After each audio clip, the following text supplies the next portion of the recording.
welcome to worship at Black Velvet Ministries. My name is Edna Bimbledome, and tonight I have with me in my studio the Reverend Edward G. Dingleberry of the Church of the Divine King in Memphis, Tennessee. Good evening, Reverend Dingleberry. Well, good evening, Miss Bimbo Bum. May I just call you Edna? Oh, yes, of course you may. Why, thank you. It's my pleasure to be here tonight. That's wonderful.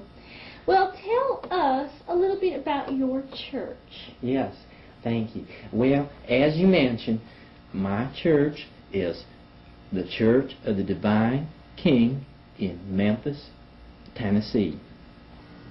Reverend Dingleberry, what kind of message does your church have for people in the world today?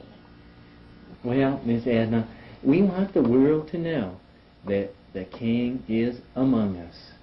He is alive. He is reaching out in a personal way to His faithful and His following. And our church is dedicated to the living, loving memory of the King. Reverend, what inspired you to become a reverend? Well, I'm glad you asked me that, Miss Edna. You see, when I was younger, I was a wayward soul, we might say. I was a hell raiser, but I did come to see the error of my ways. I was listening to the holy lyrics, "You Ain't Nothing But a Hound Dog," 1955, wherein the King has told us, you ain't nothing but a hound dog, crying all the time. And you ain't never caught a rabbit, and you see, you ain't no friend of mine. See, so this made me realize the fact that I did not have a personal relationship with the King. And that is the inspiration that pulled me into the ministry. What kind of personal relationship do you feel that the King wants us to have with Him? Well, the King has left us many clues, many comments, as you might say, in His holy lyrics. Now, in His song, "I Want to Be Your Teddy Bear," 1957, the King has told us, "I want to be your teddy bear."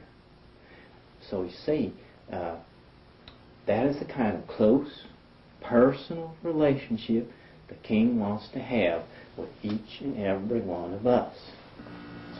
Have you ever had a personal conversation with the King?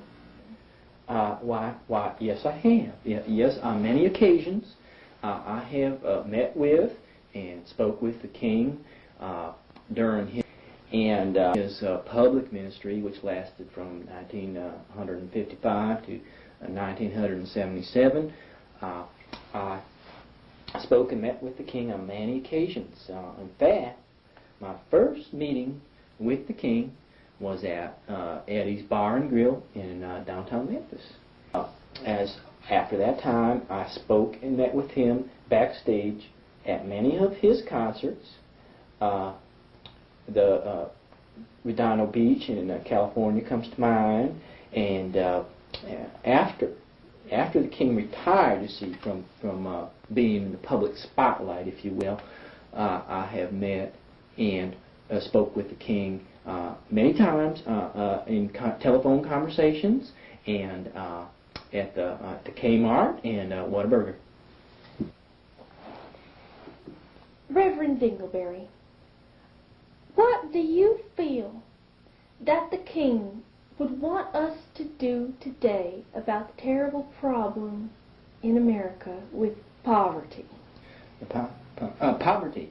Yes, well, that is an issue that the king has addressed. And once again, in Holy Lyrics, in his song In the Ghetto, 1970, the king has told us, people, don't you understand that a child needs a helping hand, or he's going to grow up to be an angry young man someday.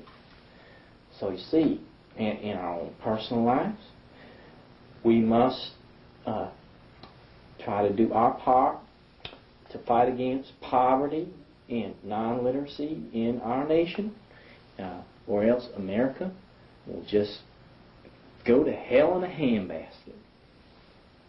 Well, that's very lovely, Reverend Dingleberry. Well, we'll have to end on that tonight because we've run out of time.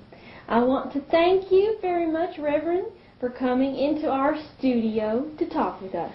Why, thank you very, very much, Miss Edna. And I have had a lovely time too. And there's just something on my heart that I'd like to say, and that is that you are very, very lovely too, and I just can't restrain myself.